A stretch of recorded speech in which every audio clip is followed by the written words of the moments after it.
So welcome. How's everybody doing? Good. Awesome. I'm psyched. We've got open poetry and fiction reading here today. I'm Tom Laughlin of the Creative Writing Department, and these readings are sponsored by the English Department as well as the Office of Student Engagement and the other creative writing faculty. And I want to thank Steve Rossi and Shannon Carroll of the Office of Student Engagement, Dean of Liberal Arts Matthew Olson, and Chair of English Jill Keller, Beth Noel and her marketing staff. Caitlin's here somewhere, I think. And also Francois DeCoster of the Media Communications and his interns here, Henry, Thomas. Who else is here? I don't know. Abby's over there. Abby's over here too. Good. Hi, Abby. Yes. I'm psyched. Thanks for showing up. This is a great opportunity for us to come together as a community at Middlesex and to support one another in this creative endeavor, to hear these variety of different voices of our campus in supporting and encouraging the kind of creative energies that often are done in our solo room somewhere, off in a corner. And it's nice to give them some light of day here and to have people hear some of our creative energies here. So lots of readers here today, so I'll dive right in. And our first reader, we can give it up for Rezan Shaheen.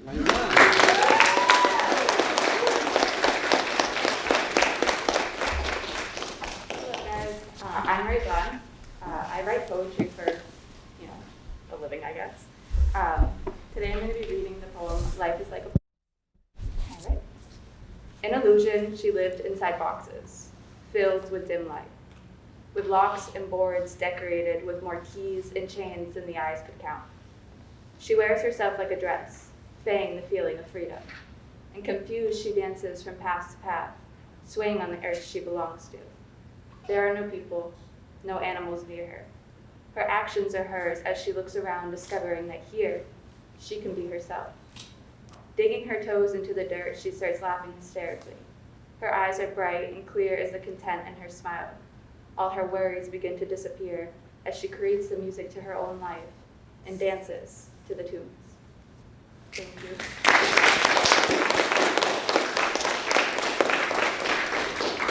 Thanks for starting us off, Rezan.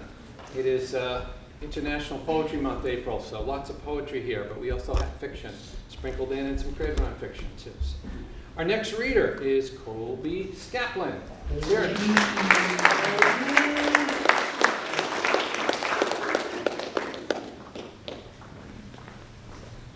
Hello, I'm Colby. I'm going to be reading two poems today. The first one is called Plans. I sit in bright lights, plain view. I'm not hiding because to my mind, the doctor is not here.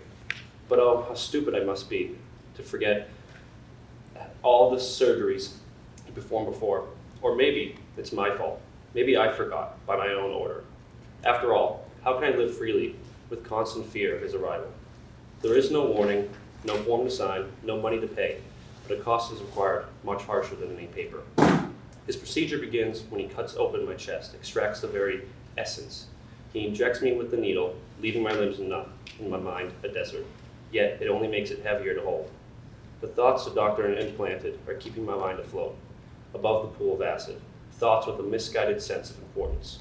But I am still oblivious to their significance. I sit in the bright lights around the other patients, who do not see my doctor. No one can. Or maybe they have doctors of their own, but for now, I suffer on my own accord, as I form my plans around the doctor.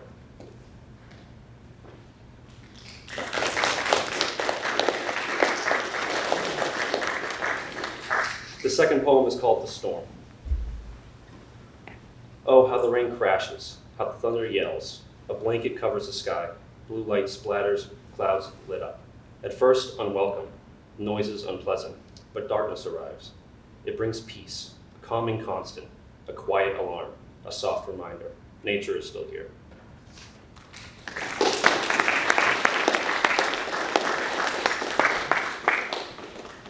Thanks, Colby. And our next reader is Court Lacasse. Court. All right, give it up.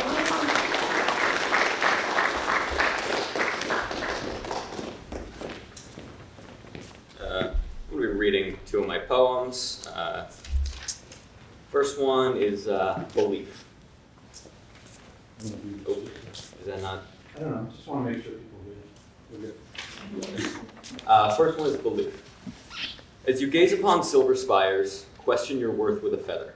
If you feel it too light, prepare to take flight, for your mind upon you plays a trick. One that often dreamers dream in their sterilized stations, the padding of the wall, blacklight illuminations of their scrawl, the maddened rants of the crazed, the saddened wants from the dazed. I ask you again, what is your worth?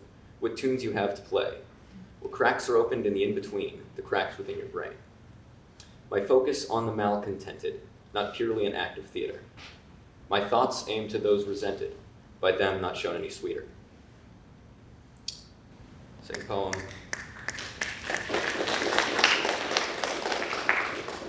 And tidings. I offer to you my saddle, for it's time we must part ways. This steed will take you many paths, and now you must away. I offer to you my life, my pen, my sword, my ink, my hoard, to find you what you seek. I offer to you my love, my soul, may you carry it with you still. May it give to you in times of need what you will for some reprieve. I offer it to you freely, with this as my last wish. Take a part of me with you, and wake to see what's next.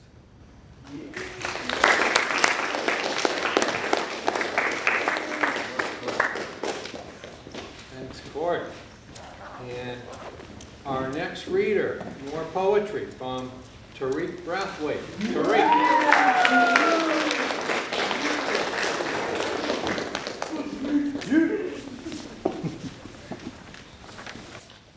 Good evening, guys.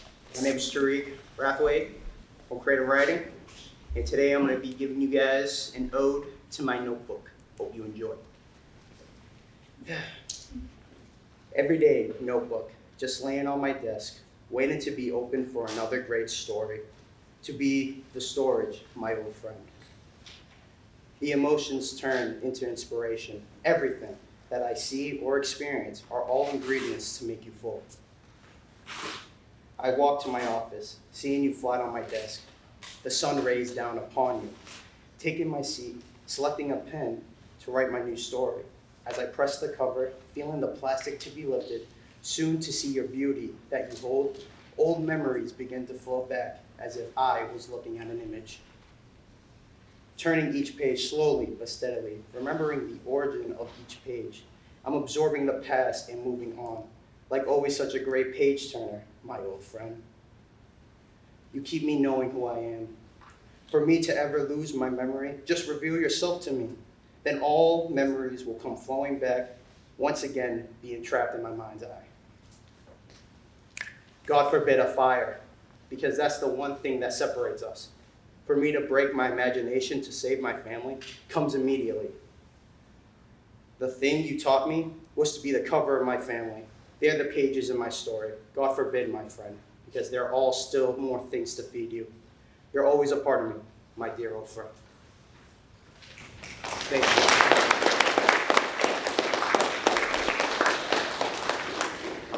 Thanks, Tariq. And our next reader, some more poetry from Dominic Paoletti.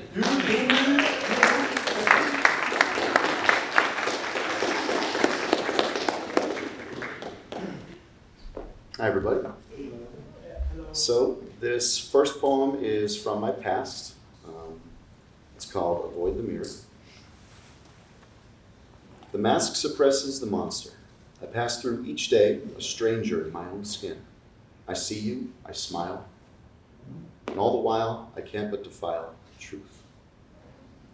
Lies facing inward, latched to my surroundings. What am I if not a chameleon changing skins to the whims of others? This silent rage, hidden deeper with age, as I turn the page, I am gray.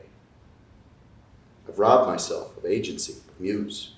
I've trapped in a make-believe of my own making. Each day a waste, a life without taste, I stand in place, hopeless. selfless at the cost of self, tethered down by the perceptions of this world, this constant pry. I've always living a lie. My eyes turn dry. I can't even run. Love has betrayed and ensnared my heart. To rip off this mask is to reveal an unknown husk. Relinquished by pride, tormented inside, and with nowhere to hide, as I avoid the mirror.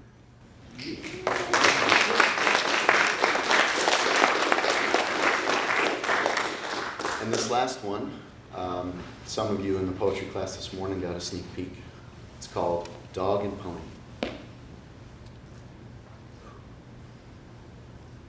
Feral Senate mongrels, barking for scraps, speaking certain keywords for optics, for re-election, to fund another pointless war, brought to you by Budweiser, Boeing, and a crying wife holding a folded flag. How sad. Because oh fucking boy, look, a new pony toy. The iPhone. Who gives a shit? I'll buy one. A dance of bread and circus. Shiny plastic, polluted, overcrowded streets captures another lawman who shoots to kill. But guess who we found between the sheets? The Attention Factory speaks, tonight leaded by your favorite angry head who echoes all your favorite bullshit you want to hear just babbling down your ear. And here lies some guy who couldn't pay to live. But the banks can't fail, the pigs bark and squawk at the single-payer ideas, selling crates of public fears live from a studio audience. A laugh track sends a mind unswaying, this frothing, misinformed science drowning down a boiling ocean. Oh, but what a great big commotion. We all just don't give a rat's ass, because look over there.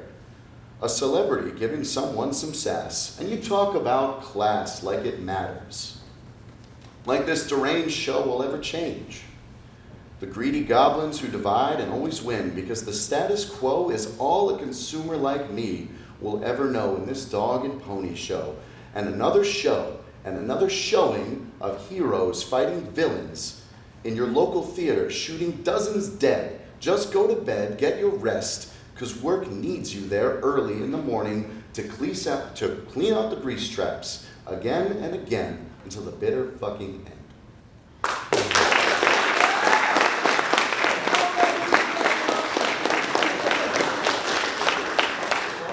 Thanks, Dominic. Our next reader, we have some fiction coming at you from Jason Malia. Jason.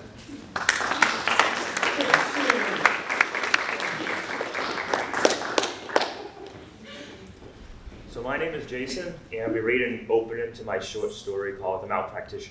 Quick background, this is originally written as a script for a future film, so I just had to slightly edit it for the actual story version of it. Mount Pleasant University, 2 years ago. A drizzling rain soaks up the night.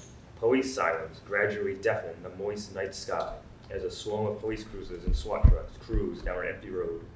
They race through a large open gate and a sign of a nearby university as they barrel towards the large building. An unmarked cruiser comes to an abrupt stop as Lieutenant Morgan Zaire pops out of the driver's seat and slams the door behind him shut. He motions for the other officer that was with him in his cruiser to head towards the aforementioned building before he takes out his cell phone. He dials a number and turns the speaker up. From inside the airy school hallways, August Fellworth stumbles about on his injured leg as he feels his phone vibrate. He struggles to answer the call, but does so, grinning with pain. "Go for August," he groans as he rubs his wounded thigh. "August, it's Morgan. Damn, am I glad to hear from you. Okay, listen, where are you? I got nearly half the precinct sitting outside waiting for you." August leans towards a corner. August leans against the wall and turns his head around the corner to look up at a nearby sign. "I'm in the East Hall, headed towards the cafeteria side doorway." He's on his way there now. "Make sure Brittany is safe. Get your men stationed outside the North Plaza. I will be on my way." He grimaces with pain as he continues his walk. "Stay safe in there." Morgan hangs up his phone and puts it back in his pocket. He unclips the radio off of his bulletproof vest and barks out orders to all his officers outside. All right, everyone, listen up. Our target is approaching the North Plaza. I need all units to move their asses there ASAP. Set up a defensive blockade around the exterior. Get your weapons trained and vehicles stationed as cover. Move. An armed man wearing an all-black ball cap and deep black sunglasses jumps off the passenger side of the SWAT van and makes a beeline straight for Morgan. Brennan Taylor is the head officer of the Charleston SWAT team. Zaire, what in the hell do you think you are doing? Giving my men orders? On what grand stage do you or any other officer present here have that authority? I'll have you know, Brennan, that there is a serial killer in this building who very well has full liability to harm not you or just me, but every other officer here. And I have full intentions on stopping him. Morgan barks back at Brennan. If you tell me that Detective Felworth is in this building, so help me, he damn sure is. And I have a certain preference on seeing my partner alive after all this. You best have your men storming that building now, Captain. No talking there. Brennan reluctantly gives up after an intense stare down with the lieutenant and heads back over to the SWAT van. He knocks on the back door, signaling for his troops to head outside. Upon hearing his knock, a full 8-man squadron rush out from the van, armed with assault rifles and geared up with armor, flashlights, and thermal sights. Brennan directs them to split up into 2 teams of 4 to begin searching the area for their missing partner. All right, people. According to the lieutenant here, we have an armed suspect roaming the school grounds. I am immediately authorizing lethal force to be used on this bastard, so do not hesitate to take him down. This is also confirmation that we also have survivors on the inside, so be wary about them. That's why I'm going to stop there.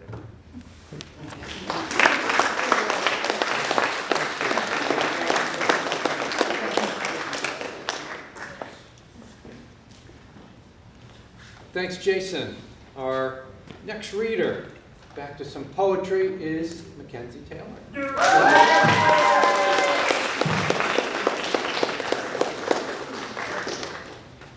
All right, hi everyone. Can you hear me okay? Yes. Okay. I talk a little quiet, so. I'm Mackenzie, and I'll be reading 2 poems for today. I usually write poems about a little bit more uncomfortable and heavier topics, so I wanted to give a little fair warning of that and a trigger warning, because this first one does have some implications of sexual assault, so if you need to remove yourself or anything, that's fine. But it's called People You May Know. When the boy I used to play cards with on the school bus showed up listed under People You May Know on Instagram, it said we have the same friends. His post said we walked the same sidewalk, we sat in the same lunchroom, we played with the same deck of cards, but never played the same hand. While I was using my hands to do my math homework, he was placing his over the mouths of girls also listed under People You May Know. He was ripping out their tongues and telling them they should have said no. He was grabbing girls also listed under People You May Know, and the world around him claims he didn't know any better. He was pressuring girls also listed under People You May Know into sending pictures and sharing them with his friends. He was grabbing girls also listed under People You May Know and forcing them to become women, telling them no one is going to believe them.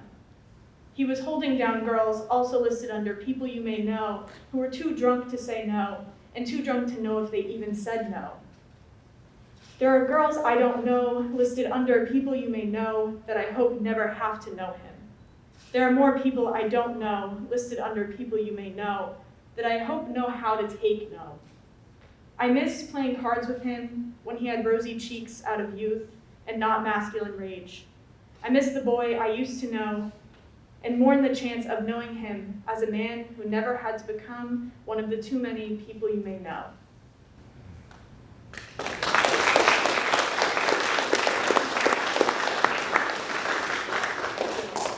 All right, this one's a little bit lighter, and it's more about allowing yourself to stay silent about things that everyone else says that you should speak up about when you're not comfortable with it.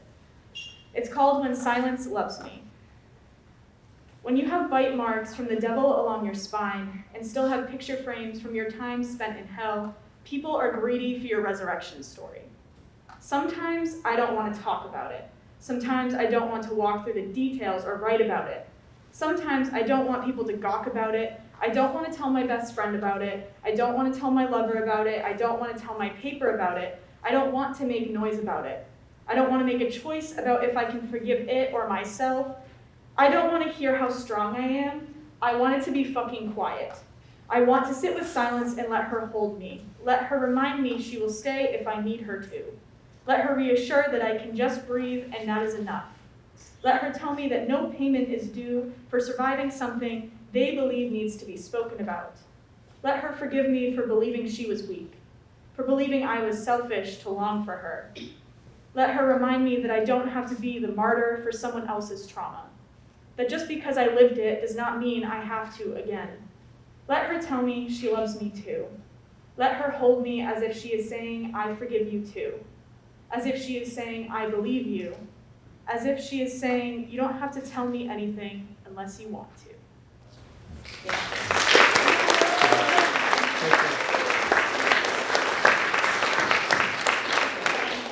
Thank you, Mackenzie. Our next reader is Neil Ferreira. Neil.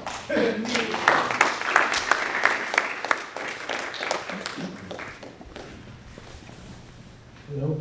Am I good? You are.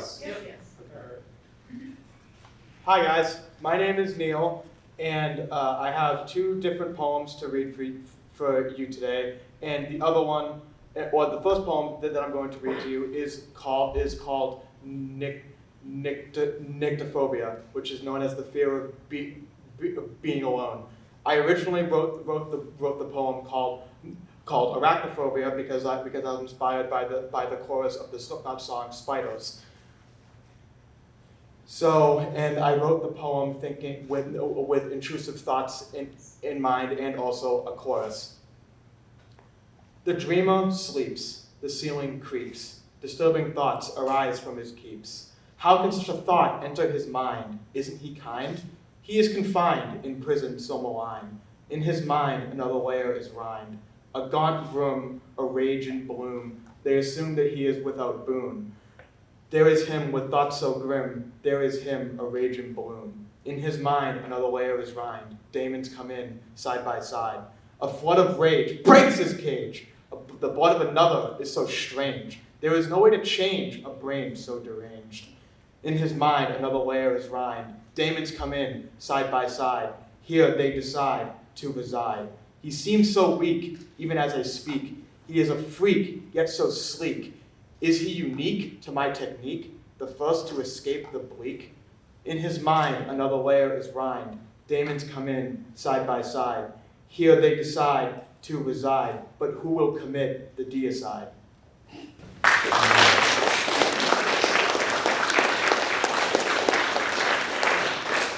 And then the next poem is not as depressing, and it is about something that I've experienced. I'm sure many of you have experienced, and it is about the anxiety of a first date, and I named it blank.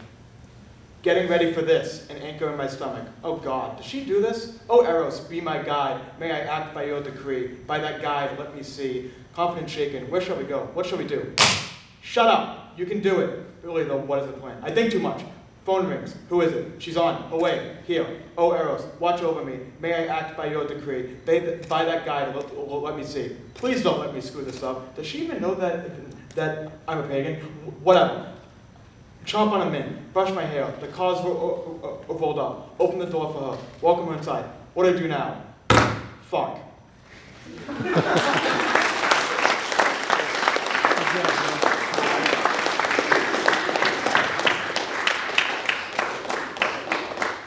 Neil.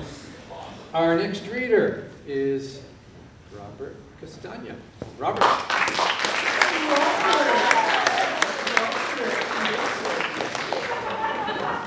The legend. Thank you. So this first poem is called You Poet. Damn you, you brutish world. A slave I've become to your ways. My thinking constricted, restricted too.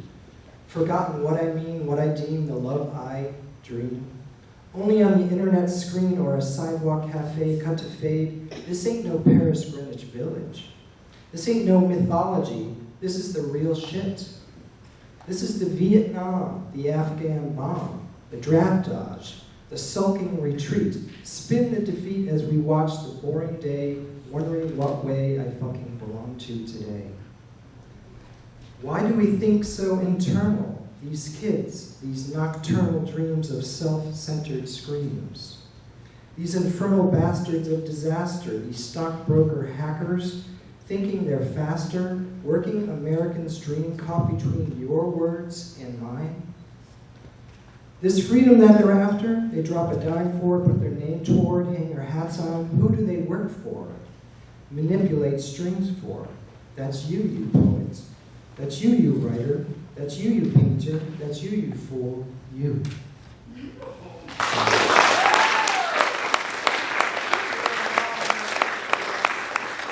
Thank you very much. This next one is called An Overzealous American's ABCdarium. So an ABCdarium, this is basically, each line starts with the first letter of the alphabet. America is a paradox, really. Black and white don't mix too well, nor colored in the Jim Crow South down below the Mason-Dixon line, with the English serving tea and polite words, raising their glasses and flags and more flags for God bless Americans. Higher and higher their voices calling, individuals singing the praises of this sweet land with Jesus and justice and liberty for all. All the while killers on the street make automatic death. Lying there in the bang-bang blood, man down, that's their inalienable right. Not give peace a chance, man. Or feeling safe at our elementary schools. Please don't shoot becomes the quiet refrain from concealed weapons and ricocheting bullets shot against words, while smiling those smiles of the politician who test the waters to what can be said. To undermine our sensibilities, for we know that voters are victory in the land of idolatry, where only one side wins, exactly as is gerrymandered, man. From you, you, and you overzealous American.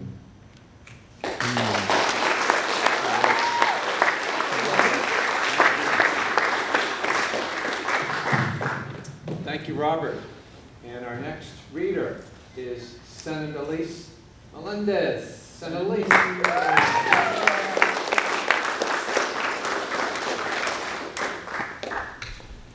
My first poem is about love. It feels so good as a title.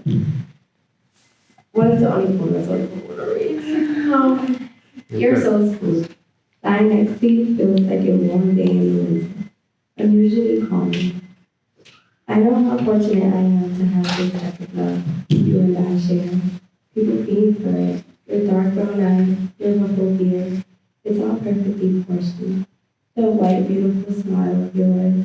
It all comes together within the environment whenever you see me. I suffocate you with all my romance and you get unknown. And you call it gay, but deep down inside you love it. You love this atmosphere I created for you. You almost can't live without it.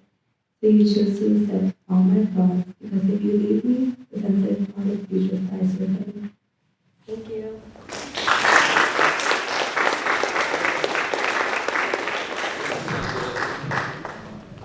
And our next reader, we have a little bit of creative nonfiction from Katie Durant.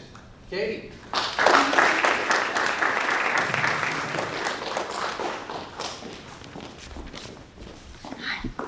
Thank you for all being here today. I'm going to read a very short story called Empty Enough. My mother took me to her hometown in mid-July. I was driving through the center of town, and she pointed to the old Braintree Observer building, where her mother had been a reporter and an editor. She showed me the house on the corner where the first boy she wanted to marry had lived. She called out when we passed the pine tree she used to hide under, when my grandmother called for her. My mother hadn't been to the house since it had been torn down years before. I had never seen the house except in my imagination, but I knew enough of what had happened inside. Listening to my mother's stories when I was a child, I had populated her house in my mind like a dollhouse, fashioning little aunts in nightgowns and uncles in suspenders and short pants. She told me about the sisters, 4 to a bed, pretending to sleep while their drunken mother fumed and slammed doors downstairs. The house occupied a solid space in my memory, and so, Pulling up to the address, she and I were both surprised by how completely the building had disappeared. "This is it," she said, getting out of my car. We walked across the grassy lot between a Jewish temple and a high metal fence. We were going to Plymouth, where one of her sisters was living, and on the way my mother wanted to show me where she had grown up. She looked at the ground, shuffled and circled in her pink sneakers, orienting her memory through a double layer of glasses and sunglasses. In the late morning heat, my mother excitedly marked out angles and walls over the grass with her hands, sculpted hallways and stairs from air. I moved my sandaled feet out of the way and shaded my eyes, trying to build in my mind what she saw. The kitchen had looked out on a rock wall, and the front door had faced the park across the street. She laughed, nodding her head wildly, and said, "Can you see how small it was, with 10 people living there?" My mother's the oldest of 8. She was the first one to marry. I knew she couldn't wait to escape this now vanished house. Pointing to the temple next door, she said her father used to shovel the roof and clean the gutters for extra money. In the fall, a small hut was set along the chain-link fence separating the lots. The Jewish neighbors hung fruit inside of the hut for one of their festivals, my mother said. She and her brothers and sisters stuck their fingers and hands through the fence and took all the fruit they could reach. They passed it hand to hand, finger to finger, up and over the fence and ate it hiding in the hedge. Imagining her way through the stairway and upstairs hallway, my mother reconstructed all the rooms without their inhabitants, without their history. But I knew the stories well enough to fit in what was missing for myself. She didn't show me the room where her parents beat her sister to the floor, accusing her of stealing money they had lost and later found. The scene played out in front of me on the lot anyway. She didn't point out the tree that her 3-year-old brother John was tied up to every day after the police had found him wandering around naked downtown. I quietly added it to the picture she was forming in my mind. When my mother made the garage rise up from the lawn, she didn't remind me that her parents had harnessed John inside it during the winter. Nevertheless, he was sitting inside for me, on the concrete floor, holding his knees to his chest. She didn't have to place the kitchen table for me to see her father belt strap his children to chairs so my grandmother could force feed them. My mother left all of this out. Maybe she trusted me to remember it. Perhaps the house, once destroyed, became a place empty enough for her to visit without being haunted. Turning away from the nothingness that once held the entire world for my mother, the two of us looked into the backwoods in the back of the lot. High trees and arching pricker bushes stained the air with shadows. And looking in was like seeing into a pond thick with peat moss. The wavering hum of insects spread through the coolness of the shade. "There are a ton of anthills back there," she said, "and a brook running through. I sat next to it every day after school, and John set up a tree all day, wouldn't come down or let anybody else up." "Do you want to go, see if the stream is still there?" I asked. "Oh no, I'm not about to go back there. Her balance is gone, so is her youth, the springiness and litheness I can see in her wedding pictures. Her back no longer bends the way it did when she threw her bouquet into the backyard where we were standing. She's afraid to go into the woods now, to fall in the bushes, afraid to find the water dried up. I wanted to lead her there to show her that I wouldn't let her fall, to show her that that stream, at least its bed, was still there. Instead, I followed her as she turned away. And walking back to the car, I picked up a fist-sized chunk of concrete from the edge of the rock wall. I thought it might have been a piece of the foundation, or at least the walkway, and I asked my mother if she wanted it. What do I want with that? For memories, maybe? But it already had become nothing again in my hand, and I felt silly for holding it. She shrugged, and I tossed it back to the empty lot. Thank you so much.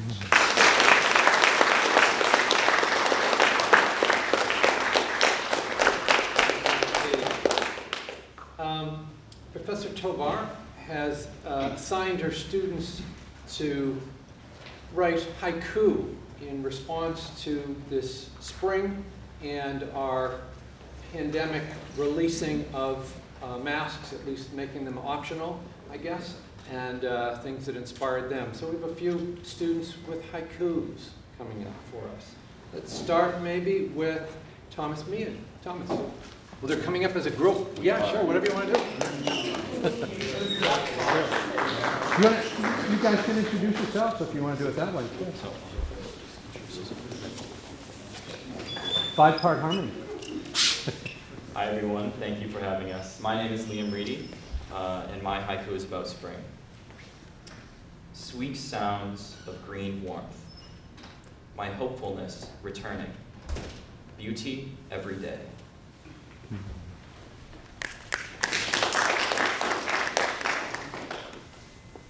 Hi everyone, my name is Fatuma and my haiku is about the night.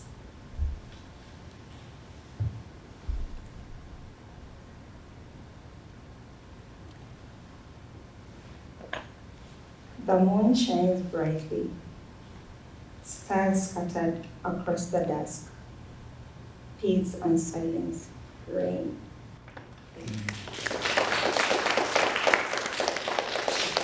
My name is Thomas, and my haiku is about space. A satellite dies, its endless orbit ended, falling from the sky.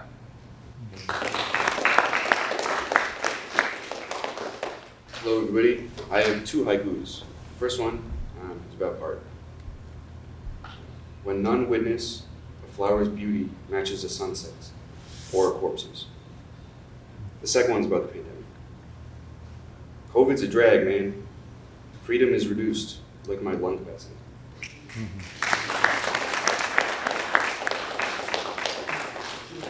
Hello, my name is Aiden Latham, and these are my haikus simply titled Cope. Sitting around town with my limited options, looking for some fun.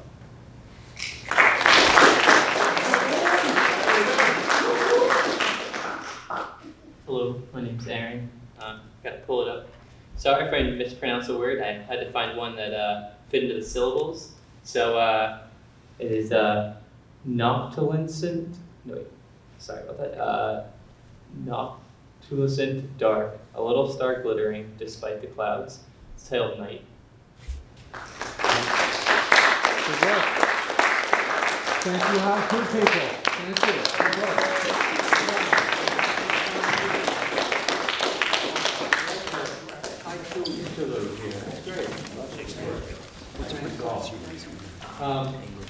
And our next reader is David Kane. David.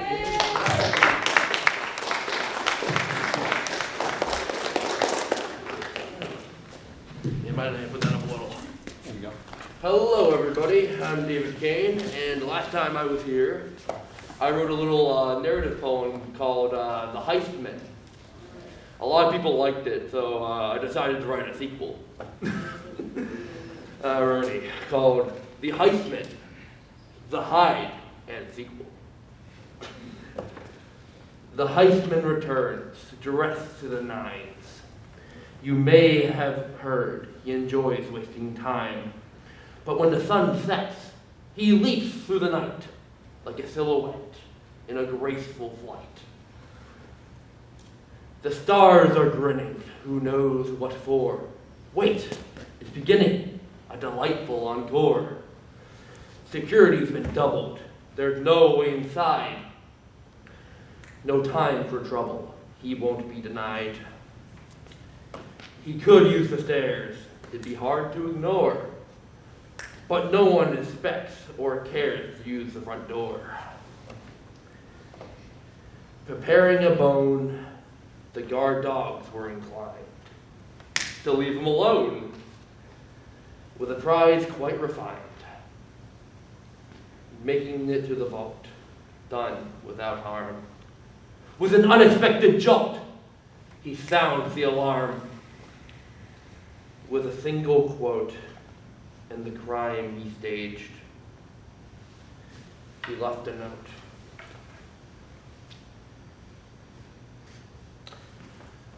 The words have been stolen off the page.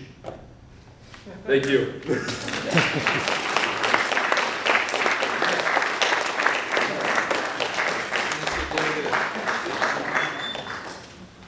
Our next reader is Ellie Yoshida. Ellie.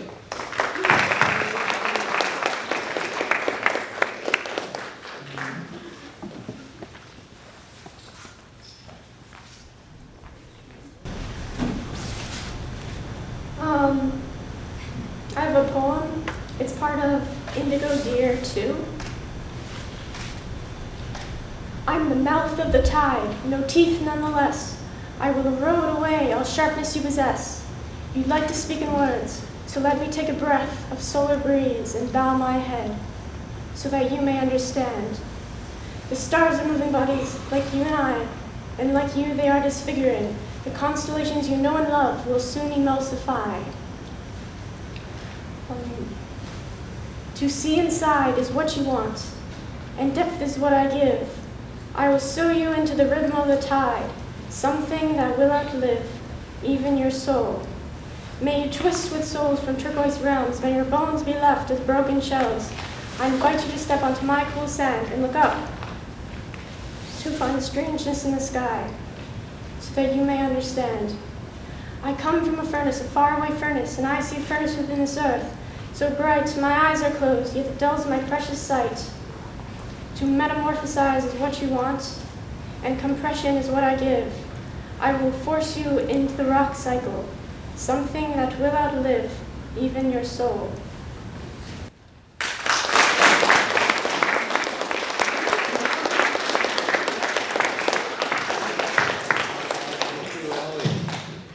And some fiction from John Robert. John.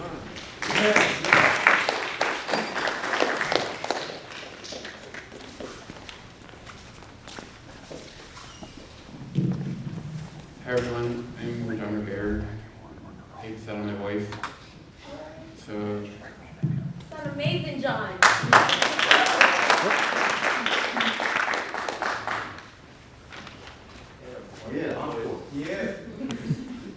I am reading a work of fiction called Strangers Brushing. I was sitting in Logan Airport, Terminal A, about an hour before my flight to Paris. The reason for my trip is to visit my Aunt Dolores, a very wealthy but surprisingly down-to-earth art dealer. We would spend the week together there, shopping, going to galleries, dinner parties, eating at some delicious restaurants. She had lived there for 26 years and knows the city really well.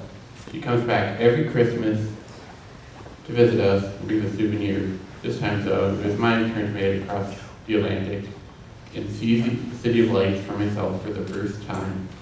As I waited for my plane to depart, I looked around at my fellow passengers, wondering what brings them to this fine city.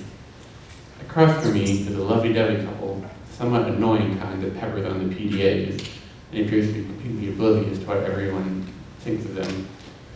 2 seats to my right is a super serious-looking businesswoman with perfect-looking red hair up in a tight, manicured-looking bun, serious green eyes under thin glasses, and a gray pantsuit that looked like it had been pressed, starched, and ironed meticulously before she put it on. On her lap sits none other than a laptop, which she is typing robotically away on, pausing only occasionally for a small sip of coffee or tea from a small Starbucks cup. She looks like she needs to have a lot more fun in her life.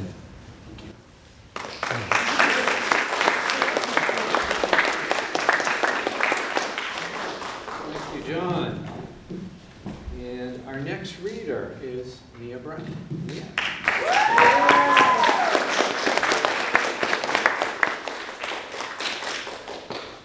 All right, I have 3 poems I'll be reading. First one, Lone Knight. There he sat alone, on his old king's throne, the end of a fight, one fought with all of his might, throughout a long night. Enemies slain, his reputation gained, swinging his sword, striking a lord. His king had fallen, much like spring pollen, and a lone knight once and forevermore.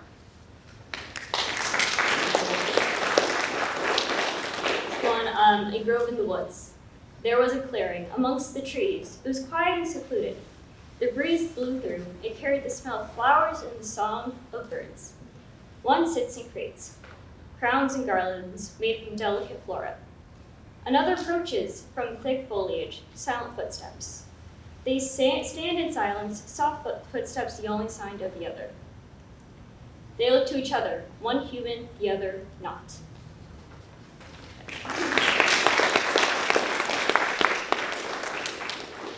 Last one is That's Not My Face. It's based off of events, kind of, that I've experienced. I peer into the reflection. and see myself, but that's not my face. It is I who is in front of me, my hair, my body, but something's wrong. Nose too narrow, eyes too deep, face too long, that's not my face. The dark must be at fault, my tired eyes, shadows playing tricks. Turning on the light, something's wrong. I peer into the mirror, that's not my face. And that's all I want.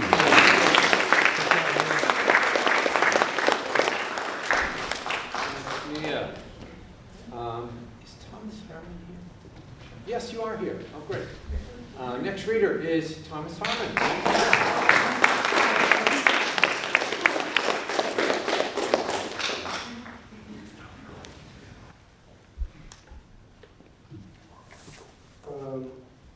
Hello, I'm Thomas Harmon. I have 3 poems. The first one is titled Hawaii. I wrote it in kind of a playful manner. I guess you'll find out. Hawaii is a beautiful island surrounded by beautiful ocean. Breathtaking views in all directions keep your heart in motion. The gorgeous luau woman and the fire-juggling men are the luau entertainment, and they'll entertain again. The liquor there is expensive, so you better come prepared. When you see the bar tab later, you will for sure be scared. Well, I bought my tickets yesterday, and for all the money I paid, if I'm going to Hawaii, then I better get laid.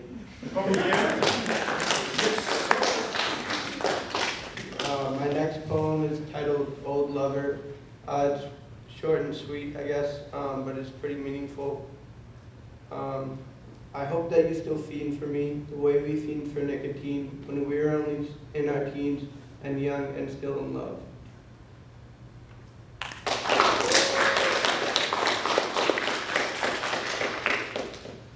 This last poem is titled B&E. Just fair warning, it's kind of violent. 2 men broke in, no word spoken, they knew what to do. They tied me up and stabbed my limbs using a corkscrew. My nose was broken, blood had soaked into the brand new rug. The saddest thing about it is, I think I know these thugs. Thank you.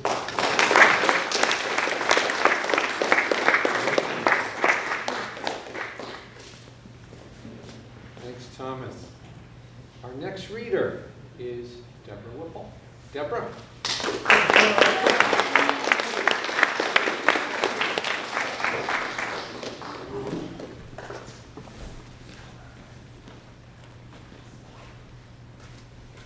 Hi, this is called An Autumn Walk. The ocean visible to the right of me, playing peekaboo between houses. I walk down Pawsey Street in Quincy, Mass. I feel healthier and younger than I have felt in years. The clean, crisp mid-morning air refreshes me, as does the view of the strikingly blue ocean. When I reach Spring Street, I turn right onto it.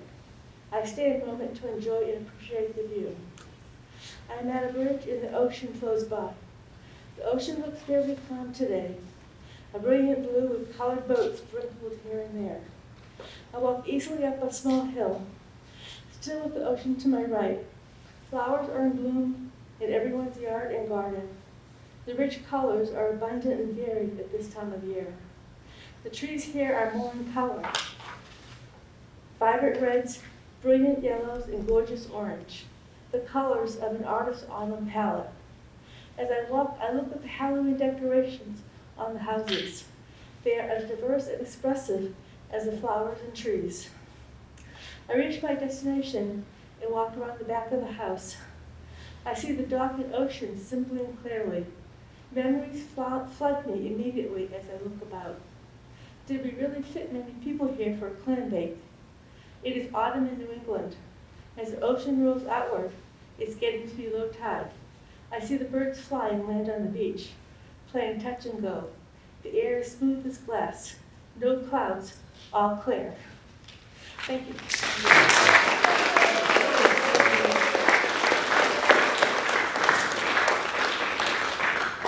Thanks, Debbie.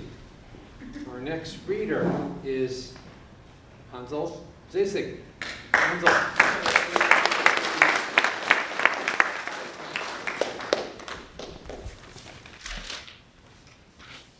How's it going? everyone. I'm gonna be reading I Miss You. I wish you never left, a smile no matter what, and not afraid to show it. Keeping that smile through the darkness with no light in sight. Didn't care what others thought, you were just you. Innocent, happy, you would be so disappointed. I miss you, I miss the old me.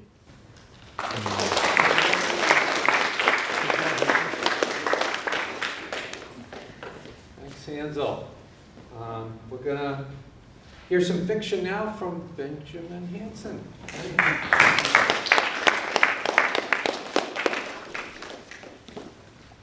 Get this unfolded. Hi, I'm Ben. This is the beginning of a longer story called Doomsayer. So it ends a bit abruptly since it's the beginning, so sorry about that. Alright.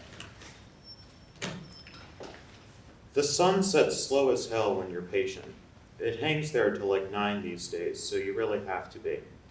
It only takes about 5 minutes to formally do its thing, but to get the real experience, as it were, you'll have to hang around for an hour or two after. Twilight hits in 3 stages, and then there's dusk, all before darkness descends. Location matters too. You can hike up the hill and watch from there, with the city as your backdrop, but on a night like this, teetered on a downpour, it's always better to stay somewhere non-remote.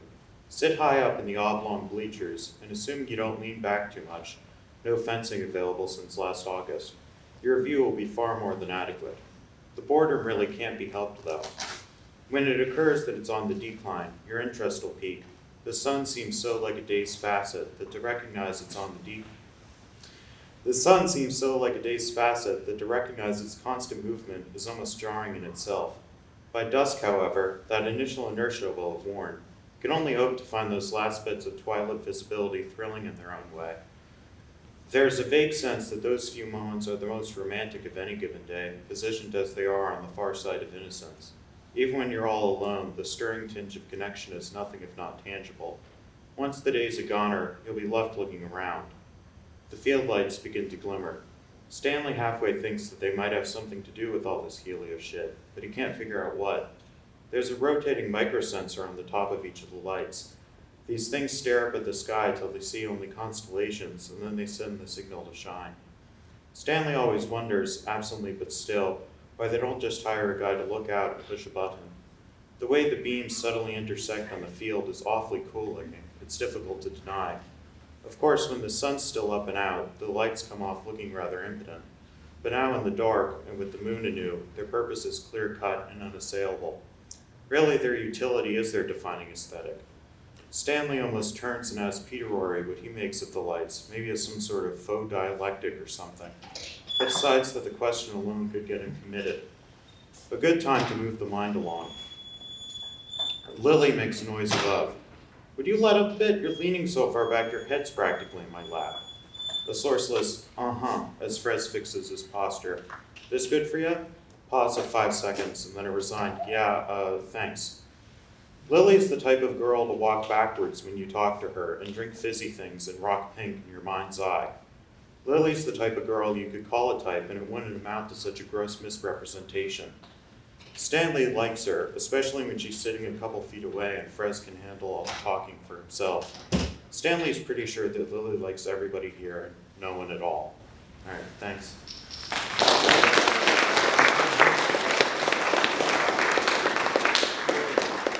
Thanks, Ben. Our next reader is Jared Wong. Jared.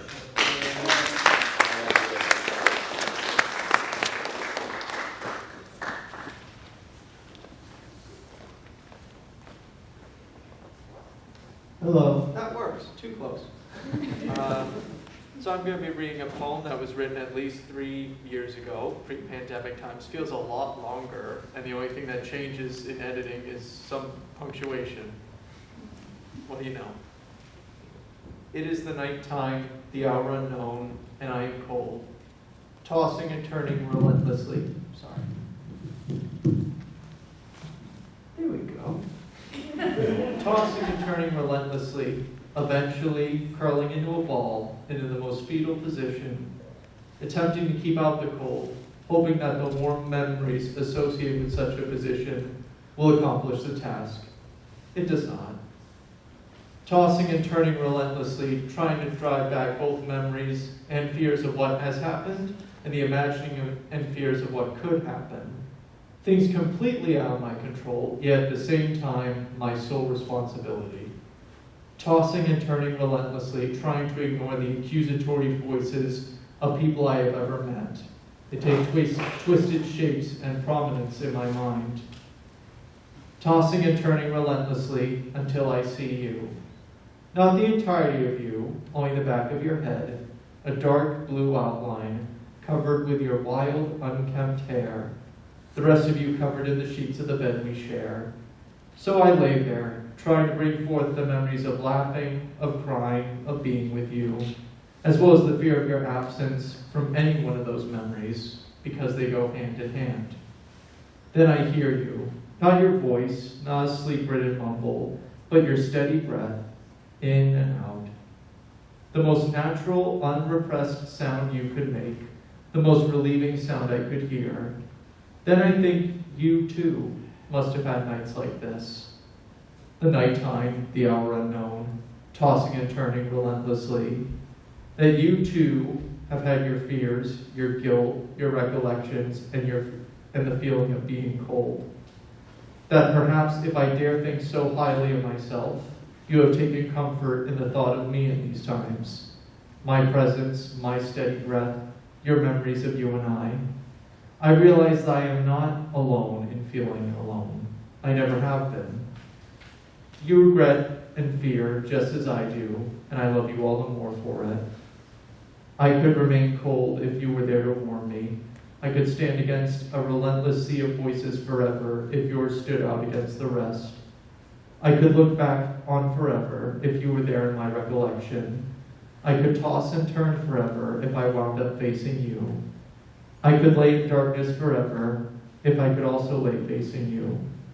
Yes, I would do all this and even more, and I would do the same for you.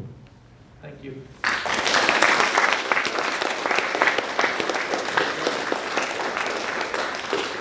Thank you, Jared. Our next reader is Stephen Hansen. Stephen. So a lot of you probably know me as the bookstore guy, but that's really not who I am. I'm actually Stephen Anstey, the poet and artist. I'm from Lowell, and it turns out that a person that was supposed to be standing here is one of my best friends. He couldn't make it today, Joe Nardoni.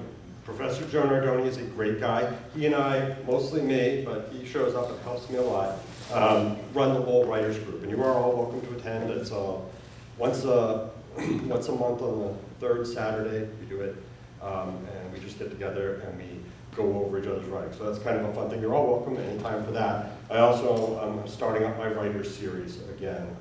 My poetry reading series again, which will be taking place at Lala Books in downtown Lowell. So that's going to be happening. It's interesting that I'm here for Joe because Joe and I have an argument that goes back it's about 15 years ago. And in fact, Katie Durant, who was just here, was in on this argument a little bit. The argument goes like this, and so first I should greet you how I would greet you. Hello, you fascist pigs. Now I will greet you how Joe Nardoni would greet you. Hello, you tyrannical bastards. And you say he probably never greeted you like that, but the truth is, he does in his head. See, I believe, as my title of my book is Squirrels, Turtles, Tyrannical Bastards, and Fascist Pigs. It's one of a few books I have. That book is actually about poets and artists and an audience. I think every artist, every one of you got up here and you did the bravest thing a person can do, and that is share your poetry. Poetry is the most naked and terrifying art there is. You are getting up there and people are hearing what's in your soul, and you're just spewing it out there, and now you've got to deal with the unintended consequence of you being in the universe. It is a terrifying thing. It is also a fascist thing. It is a violent thing that you are doing. When you get up here and you put a daisy in the brain of another human being because you want a daisy in their frickin' brain, that is violent. Here's the problem. That audience that I am talking to right now, they're only going to take what they want. And they're not going to give anything unless I give them what they want. Those tyrannical bastards, they will take and take and take and give nothing. Okay? So at the same time, we're doing this.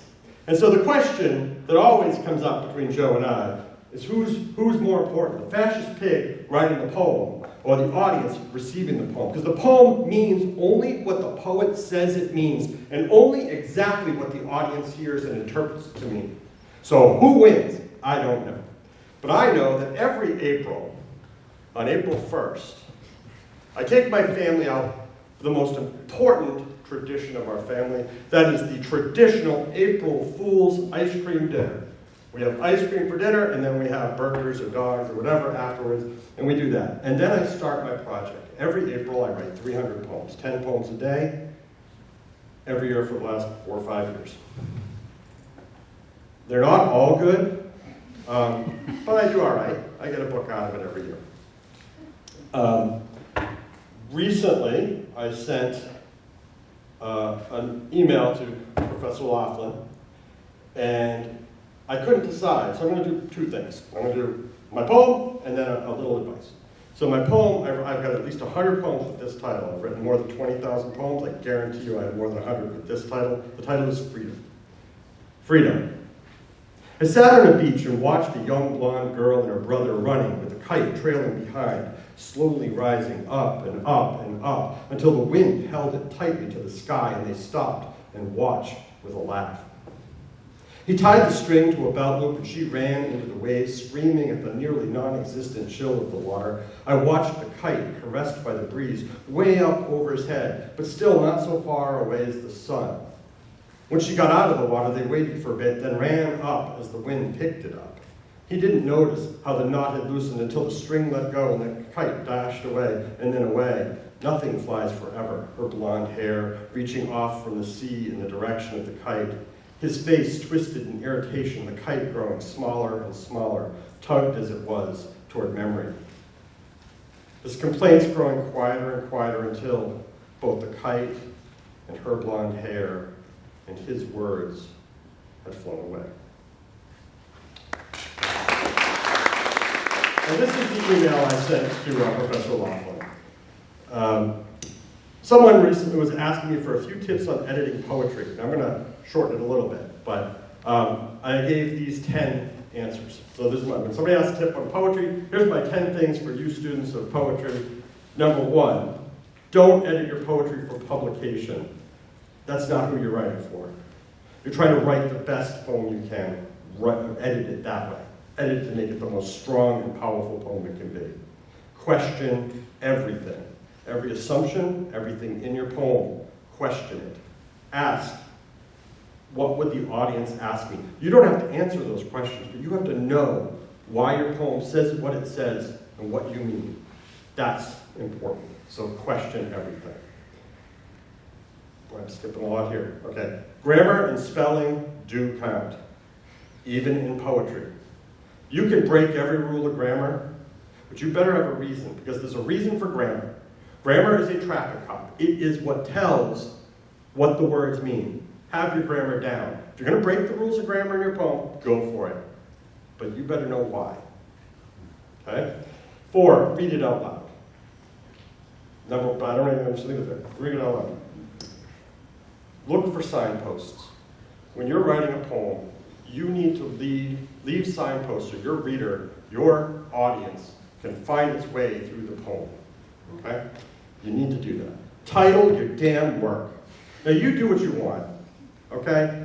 It's your poem. But you're a blithering moron if you don't put a title there. Because that is the single most important impression of the poem. It's the first moment a person sees that poem and you're guiding them through that poem. Make sure you give it a title. Use the title. It's the single most important moment of a poem. Keep backups. I lost 10,000 poems last year in a computer crash. If you want to hear every swear in about 40 languages, watch a man have his computer. I said, do backups. Listen to your critics and ignore them. listen to them, hear what they have to say. But ultimately, when it all comes down to it, it's your poem. You don't have to change a thing, but listen, and then be open to change. And for the love of monkeys, learn to use a dictionary and a thesaurus. Okay? Words have incredibly subtle meanings. And I hope, and I know, because I was just listening to your poems and they were awesome. You guys are pretty amazing. Some of you have already learned this lesson. And some of the words you're using are really subtle and really interesting. Keep up with that and remember it. Remember those tools are always out there. The internet's awesome. And last of all, cliches and stereotypes are your friends. Use them, but never use them. Know that a cliche is just a shorthand, that a stereotype is a shorthand. Understand it. And when you use a stereotype or a cliche, always remember to twist it. Always remember to use it to your advantage, to prove it wrong, to prove it right. Use it as a tool. Don't let it use you. Don't let it be that you didn't think about what that stereotype or cliche was. You need to think. So that's what I have for you guys. Thank you very much.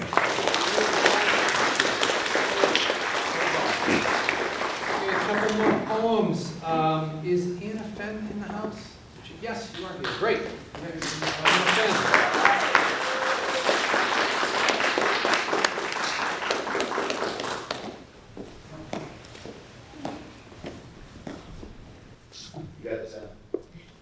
Thanks. So I had a poem that I made, but I turned it into a song. It was very short. Hope you guys enjoy. What's the title of your song? Can't Sleep. Thanks, Mom.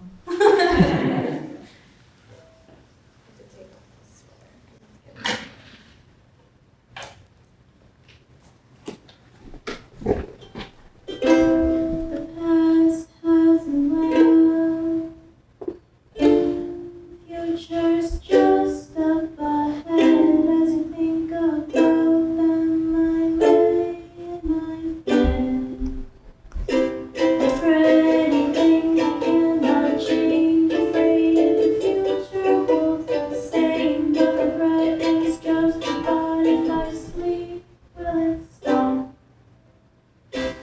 Conscious as it seems, I feared it'll slip into my dreams. Just thought it would stop if I let it rest inside my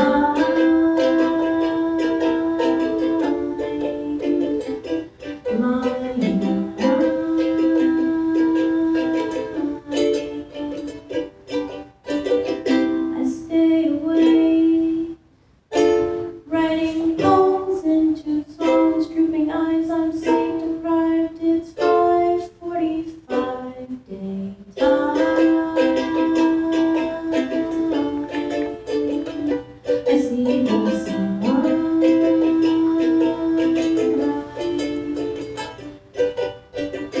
Is it time I say goodnight? Face what's on the other side. Close my dry, wearing brown eyes. Sleep very, very tight.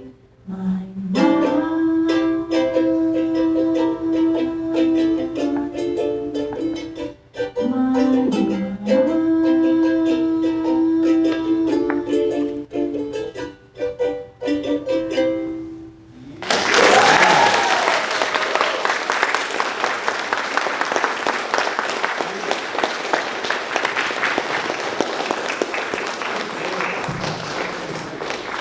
Music, taking into more music. That's wonderful. A couple more readers. I'm going to pitch my hat in at the very end when students ask me to. So, our next reader is Bolonle. Bedford. Is Bolonle here? I'm right here. There you are. Yes.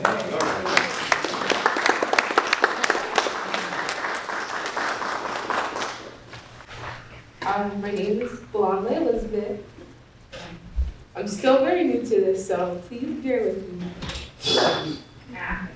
So this is called Earth Angel. There once was a girl that lit up the night, standing firmly still, shining so bright. The people wondered why she refused to speak. The girl's biggest fear, taking the lead. Very beautiful she was, only interested in doing what she loves. The people disagreed. Go to school and get a degree. Very obedient she was, proceeding forward without a pause. Empty on the inside, the feelings of defeat she chose to deny. Very obedient she was, very observant she was, learning to appreciate everything in life because time slowed as she approached her peak. That's when she became her biggest critique. What do you do when you fear the unknown? Perhaps you bottle up and begin to feel alone. Is that what happens when you put down the phone? Remembering it's just you versus yourself in the battle zone. The girl longed to understand. Generational curses she witnessed firsthand. Eventually, she learned to trust, opened her heart, but at what cost? Thank you.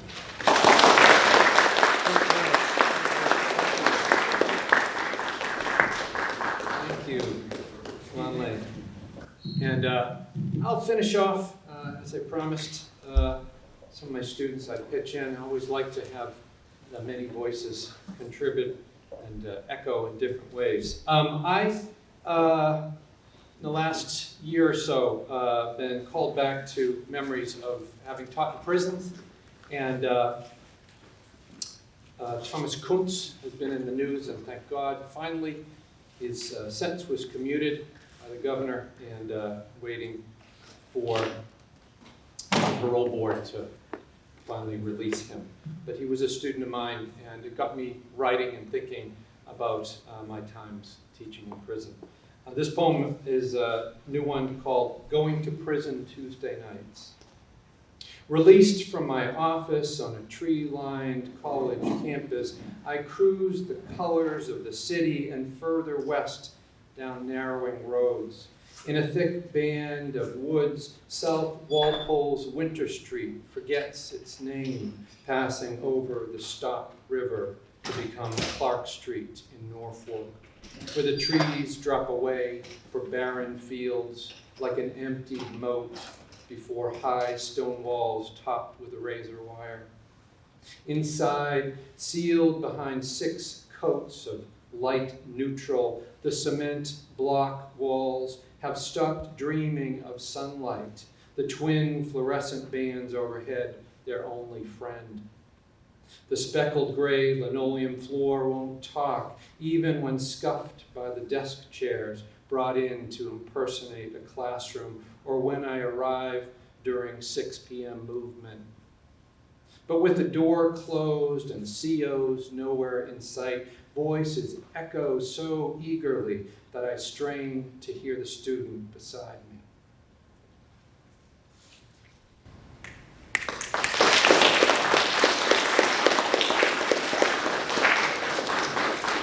And a short poem that was recently in a wonderful online literary magazine, Molecule, tiny little literary magazine, I think they call themselves, all short works. And a little gray today, but maybe seasonally we felt this last month anyway. This poem is called March 2nd, 70 Degrees. Suddenly whistle, smile, warmth opens over snow drifts, releasing t-shirt frisbee topped students to open windowed hair in the breeze, orange school buses climbing bulkhead steps, skateboard kicking teens carving up Main Street. Inside, those of us clocked and tied in offices feel sap rising, our smiles stretching out like limbs. Thank you. Well, I want to ask everybody to give a wonderful round of applause for all these amazing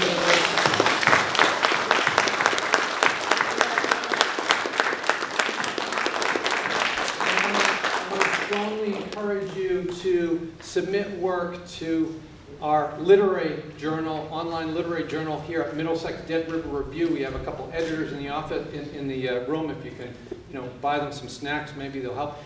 Submit your work. They're looking for your poetry, your fiction, your artwork, your photography, your videos, all different stuff.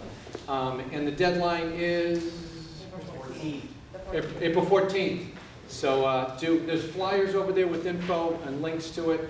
Also, coming up, we have a Mad Queens Club is our creative writing club at Middlesex, and some of you I know are involved. But the Mad Queens Club reading and contest is happening in just about a month on the Tuesday, May 3rd at 12:30 on the Lowell campus. $100 prize for the first with the contest, $100 first prize, $50 second prize, $25 third prize. So I hope to see some of you at that. As well as a celebration after that day of Dead River Review and people who've been published there. So look forward to seeing some of you on May 3rd, or many of you. So again, thanks for everyone for being here, for contributing, putting themselves out there in their work. It was just wonderful to hear the voices today. So stick around, chat, have some food, beverages. Thanks again.